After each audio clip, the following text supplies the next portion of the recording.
సినీ కార్మికులకు 30% వేతన పెంపుపై తాను అంగీకరించానంటూ వస్తున్న వార్తల్లో నిజం లేదని మెగాస్టార్ చిరంజీవి ఎక్స్ వేదికగా స్పష్టం చేశారు. ఫిల్మ్ ఫెడరేషన్ సభ్యులమని చెప్పుకుంటున్న కొంతమంది వ్యక్తులు మీడియాలోకి వెళ్లి తప్పుడు ప్రకటనలు చేశారని పేర్కొన్నారు. తాను ఫిల్మ్ ఫెడరేషన్ కు చెందిన ఎవరిని కలవలేదని స్పష్టం చేశారు. ఇది పరిశ్రమ మొత్తానికి సంబంధించిన విషయమని, ఏకపక్షంగా ఇలాంటి సమస్యలకు హామీ ఇవ్వడం లేదా పరిష్కారం చూపడం సాధ్యం కాదన్నారు.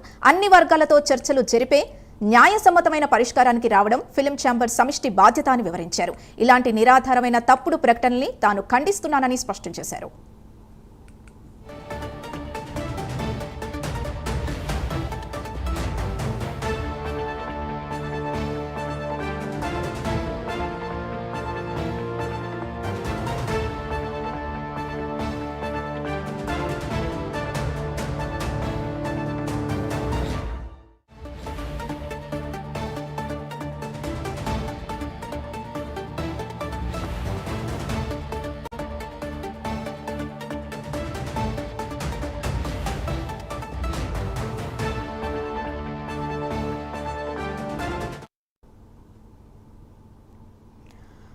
ఇదే అంశానికి సంబంధించి మా ప్రతినిధి మోహన్ పూర్తి డీటెయిల్స్ అందిస్తారు. మోహన్, చెప్పండి. చిరంజీవి ఎక్స్ వేదికగా తాను అంటే వేతన పెంపుపై తాను ఎలాంటి దానికి ఆయన ఎలాంటి మద్దతు ఇవ్వలేదని చెప్తున్నారు. దీనిపై మీకున్న పూర్తి సమాచారం ఏంటి?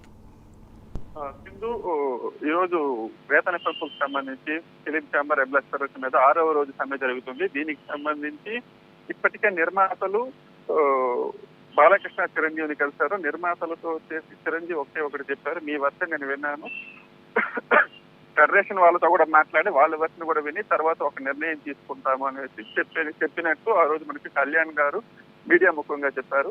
తర్వాత ఎప్పుడు నిర్మాతలు కలిసారు, ఇంకా నెక్స్ట్ ఫెడరేషన్ వాళ్ళతో మీటింగ్ చిరంజీవి గారు చేస్తారనేది ఒక వార్త రన్ అవుతూనే వస్తుంది. కానీ ఫెడరేషన్ ప్రతినిధులు ఎవరిని చిరంజీవి గారు కలవలేదు.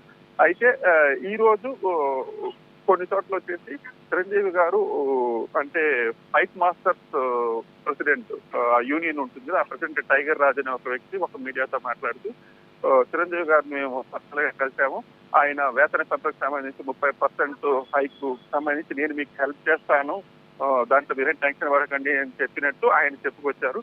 అయితే ఈ విషయం చిరంజీవి గారి వరకు వెళ్ళింది. ఆయన సింపుల్ గా అంటే ఎప్పుడైతే ఆయన అలా మీడియాలో చెప్పారో చాలా వార్తలు స్పెక్యులేట్ అవుతూ వచ్చాయి. దీనికి అంటే ఎప్పుడైతే స్పెక్యులేట్ అవుతూ వచ్చిందో చిరంజీవి గారి వరకు వెళ్ళింది. వెంటనే ఆయన స్పందిస్తూ ట్వీట్ చేశారు, నేను ఈ వేతన పెంపు అనేది నా ఒక్కడి విషయం కాదు, ఎంటైర్ సినీ ఇండస్ట్రీకి సంబంధించింది కాబట్టి నేను నా ఒక్కడి నిర్ణయం కాదు కాబట్టి ఇది ఫిలిం ఛాంబర్ అనేది ఈ విషయం పైన సుప్రీం బాడీ ఇండస్ట్రీ బాగోగులను ఆలోచించి ఫిలిం ఛాంబర్ ఎలాంటి నిర్ణయం తీసుకుంటుందనే దానిపైన ఆధారపడి ఉంటుంది తప్ప నేను ఒక్కడినే వ్యక్తిగతంగా చేసేటువంటి వ్యవహారం అయితే కాదు. నన్ను ఫెడరేషన్ సంబంధించినటువంటి ఎలాంటి వ్యక్తులు కానీ ఎవరు కానీ కలవలేదు, మీడియాలో వస్తున్న వార్తలన్నీ అవాస్తవం అని చెప్పేసి చాలా క్లారిటీగా చెప్పారు. ప్రస్తుతం అయితే ఫిలిం ఛాంబర్ లో ఇప్పుడు ఫిలిం నిర్మాతలకు సంబంధించి ఒక మీటింగ్ జరుగుతుంది. అలాగే ఫెడరేషన్ ఫిలిం ఛాంబర్ ప్రతినిధులతో మరొక మీటింగ్ జరుగుతుంది. ఈ 2 మీటింగ్లకు సంబంధించి ఒక క్లారిటీ అయితే కొద్దిసేపట్లోనే మనకి తెలియనుంది. Thank you Mohan.